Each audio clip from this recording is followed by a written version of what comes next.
we are highlighting Bettina Page, world-renowned poet who breaks her silence after 10 years with her new collection, The Butterfly and the Mallet. Who is this remarkable woman who retains a loyal following while seldom giving interviews? Tonight, we speak with friends, family, and colleagues to see if we can shine a light on this brilliant, reclusive poet. Carlotta Falcon is Bettina's official biographer. Only once in a generation is there a voice as powerful and as revelatory as Bettina Page's. I first came across her work at random. I read a poem called Monkey, and I wept for 3 hours. I decided that I had to find out everything there was to know about this woman and tell all the world about it. Was she destined to become a great poet? I believe that genius is formed in childhood. You must be proud of your daughter's many accomplishments. How would you describe her personally? I think she's nuts. I mean, we tried to get her to go outside in the sunlight and, play ball, go fishing. We tried, but all she wanted to do was read poetry. And what do you think of her work? Well, I read one of her poems called Monkey.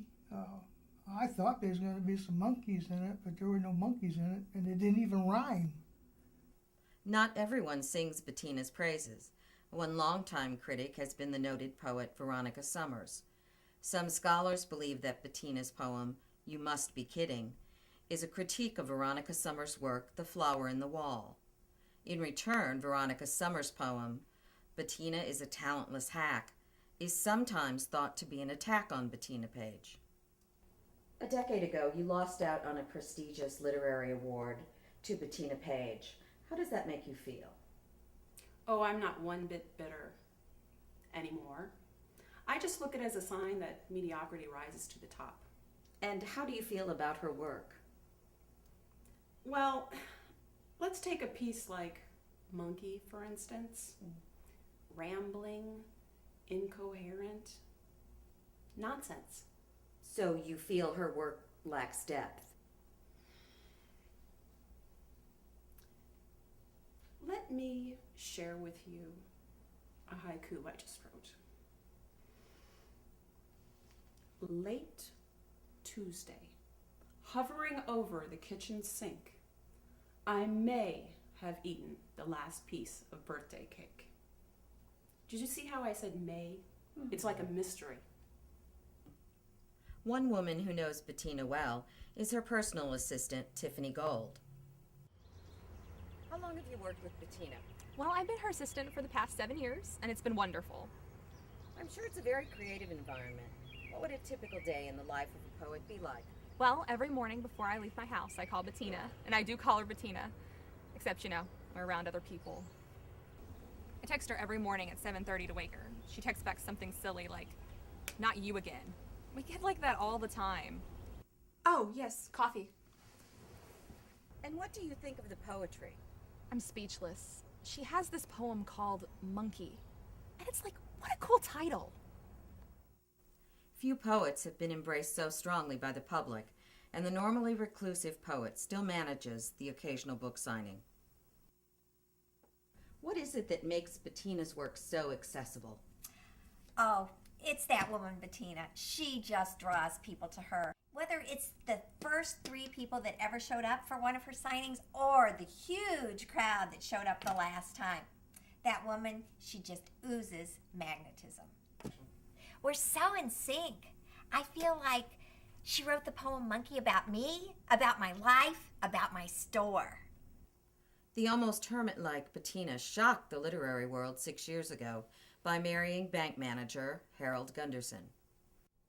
I had a wonderful relationship with Bettina. She was so vivid and alive. You describe her as being sensitive.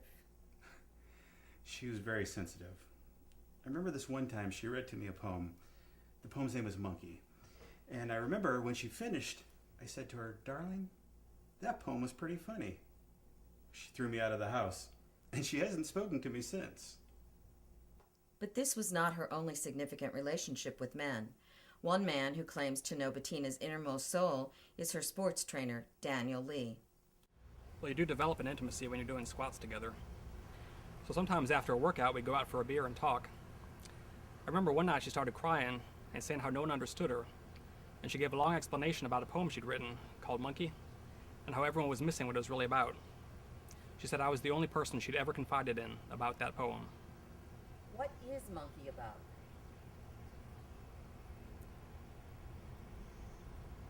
What isn't Monkey about? It's about what each of us makes of it and what it makes of ourselves. And in the end, what does it really matter? What indeed? I finally caught up with the reclusive poet herself. Well, Bettina, you know I'm one of your biggest fans, and it would be a dream come true if you would recite one of your poems. Would you recite Monkey? I would prefer not to.